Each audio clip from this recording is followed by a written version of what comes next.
ગુજરાતી વાર્તા દાનમાં દીકરો।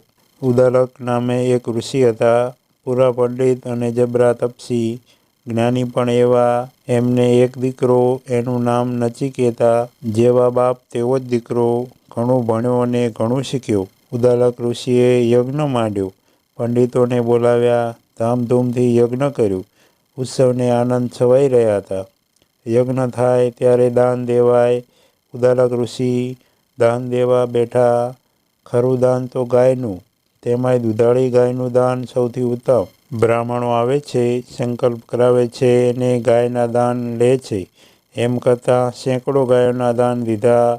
બ્રાહ્મણો આવતા જ ગયા, દાન દેવાતા જ રહ્યા। બ્રાહ્મણો વધી પડ્યા, ગાયો ખૂટી પડી, બચી હતી ઘરડી ગાયો। દાન દઈને ઋષિ થાકી ગયા। દૂધણી ગાયો ખૂટી તો ઘરડી ગાયોના દાન દેવા માંડ્યા। દાન દેવું તો સારું દેવું, નકામું અને ખોટું દાન દેવાય નહીં। ઘરડી ગાયો શા કામની? દૂધ આપે નહીં। દૂધ વિનાની ગાયને કોઈ શું કરે? એવી ગાયોની તો સેવા જ કરાય, કોઈને અપાય નહીં। ઋષિને એક દીકરો, એનું નામ નચિકેતા। નચિકેતાએ વાત જાણી, ગાયો ખૂટી ગઈ છે ને પિતાજી ઘરડી ગાયોના દાન દે છે, એ તો ખોટું કહેવાય। નચિકેતા ઋષિ પાસે ગયો, હાથ જોડીને ઊભો રહ્યો। નચિકેતા બોલ્યો, પિતાજી, ઘરડી ગાયોના દાન ન દેવાય। ઋષિ થાકી ગયા હતા, એમનું મગજ કંટાળી ગયું હતું। દીકરાની વાત સાંભળી ન સાંભળી કરી કશો ઉત્તર ન દીધો। નચિકેતા વળી બોલ્યો, પિતાજી। ઋષિ કહે, ચૂપ રહે, બોલીશ નહીં। નચિકેતા કહે, પણ આપ ઘરડી ગાયોનું દાન આપો છો? ઋષિ કહે, હું જાણું છું। નચિકેતા કહે, જાણો છો તો એવું કેમ કરો છો? ઋષિ કંટાળીને બોલ્યા, ડાયો ન થઈશ, બીજી ગાયો નથી। નચિકેતા કહે, ન હોય તો બીજું કંઈ દાનમાં આપો। ઋષિ કહે, ગાયથી વધારે વાલું હોય તેને જ ગાયને બદલે દાનમાં દેવાય। આપણી પાસે બીજું કાંઈ નથી। નચિકેતા કહે, હું આપનો વહાલો દીકરો છું, મને દાનમાં આપી દો, પણ ખોટું દાન ન આપો। ઋષિ સમજ્યા કે છોકરું શું સમજે, એમ ધારીને ઋષિ ચૂપ થઈ ગયા। નચિકેતા ચૂપ નથી થતો, વારંવાર કહ્યા કરે છે। ઋષિને વધારે ગુસ્સો ચડ્યો। નચિકેતાની વાત પર ધ્યાન ન આપ્યું, એ તો ઘરડી ગાયોનું દાન દેતા જ રહ્યા। નચિકેતા કહે છે, પિતાજી, મને દાનમાં આપી દો। કોને આપો છો? ઋષિ ચૂપ છે, કશું બોલતા નથી, નચિકેતાની વાત પર ધ્યાન આપતા નથી। બ્રાહ્મણો દાન લે છે અને જાય છે। નવો બ્રાહ્મણ દાન લેવા આવે કે નચિકેતા બોલી ઉઠે, પિતાજી, મને દાનમાં આપી દો। બા કહે, શાનું દાન? નચિકેતા કહે, યજ્ઞમાં ઘરડી ગાયોનું દાન કરવાથી મોટું પાપ લાગે છે। મારા પિતાજી એ વાત ભૂલી ગયા, એ પાપને લીધે યજ્ઞનું પુણ્ય બળી જાય, તેથી મેં પિતાજીને કહ્યું કે ઘરડી ગાયનું દાન દેશો નહીં।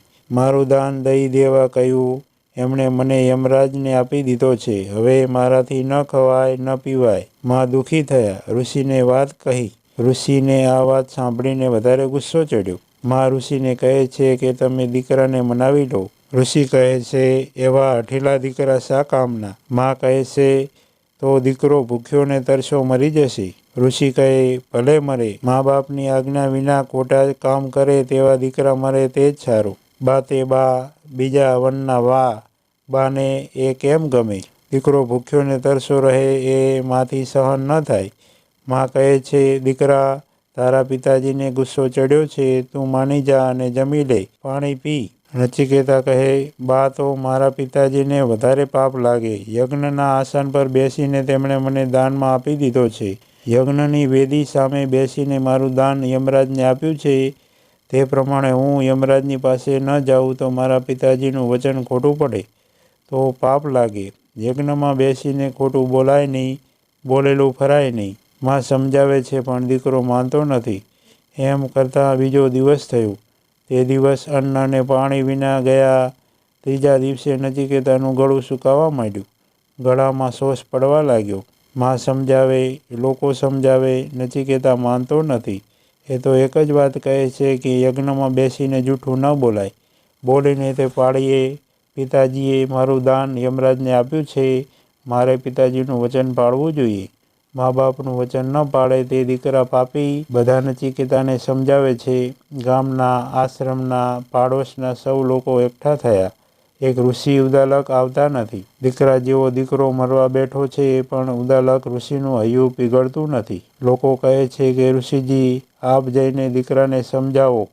ઋષિ કહે છે એવા હઠીલા દીકરા નકામા. મા બાપ સામે દીકરાએ હઠ ન કરવી જોઈએ. નચિકેતાના ઉપવાસને ચોથો દિવસ થયો. દેહમાં લોહી સુકાઈ ગયું. પાણી ન પીવે તો એમ જ થાય. પાણીને લીધે લોહી પાતળું રહે છે. પાણી ન પીવાથી લોહી થ્રીજી જાય. નચિકેતા બેભાન થઈ ગયો. તેનો જીવ જાણે કે કોઈ વિચિત્ર દેશમાં પહોંચી ગયો. નચિકેતાને જાણે કે કોઈ કહેતું હોય કે નચિકેતા તારી ટેક ખરી છે. પિતાને પાપથી બચાવવા અને પિતાનું વચન પૂરું કરવા તે ઉપવાસ માંડ્યા. તને ધન્ય છે. બોલ તારે શું જોઈએ છે? નચિકેતા માગે છે કે મારા પિતાનો ક્રોધ ઉતરી જાય. બીજું કંઈ માગ. નચિકેતા માગે છે મારા પિતાને જ્ઞાન થાય. ત્રીજું કંઈ માગ. નચિકેતા માગે છે મારા પિતા મને પ્રેમથી ભેટે. ખરેખર નચિકેતાના પિતાને જ્ઞાન થયું. તેમને લાગ્યું કે દીકરો સાચો છે.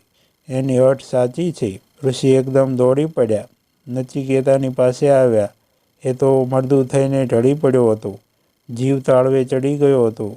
ઋષિએ આવીને તેને બાદ ભરી લીધી. ખોળામાં માથું લઈને રડી પડ્યા. બધા કહે અરે ઋષિ હવે શું આવ્યા? દીકરો તો મોતના મોંમાં ગયો. ઋષિ કહે ક્રોધથી મારી બુદ્ધિ બગડી ગઈ હતી. ખરી વાત મને ખોટી લાગી. નચિકેતાએ મને મોટા પાપમાંથી બચાવવા આ ઉપવાસ કીધા. હવે મને સમજ પડી. ત્યાં તો નચિકેતાને ભાન આવ્યું. ઉઘાડી આંખો પિતાજીના ખોળામાં પોતાનું માથું છે. નચિકેતાના આનંદનો પાર ન રહ્યો. એના શરીરમાં નવું બળ આવ્યું. એના દેહમાં નવું ચેતન પસર્યું. ઊભા થઈને પિતાને દંડવત નમસ્કાર કીધા. સૌએ કહ્યું ઓહો નચિકેતા જીવી ગયું. જ્ઞાની પંડિતોએ કહ્યું દીકરા હો તો આવા હજો. દીકરા હઠીલા હો તો આવા હજો. મા બાપના ભલા માટે હઠ પકડે. મા બાપને ખોટું કામ કરતા અટકાવે. મા બાપ પુત્ર પર ગુસ્સે થાય તો એનો પ્રેમ ચાહે. નચિકેતાએ ઉપવાસ છોડ્યા. નચિકેતાને ધન્ય છે. મિત્રો દરરોજ નવી વાર્તા સાંભળવા માટે સબસ્ક્રાઈબ કરો મારી ચેનલને. ધન્યવાદ.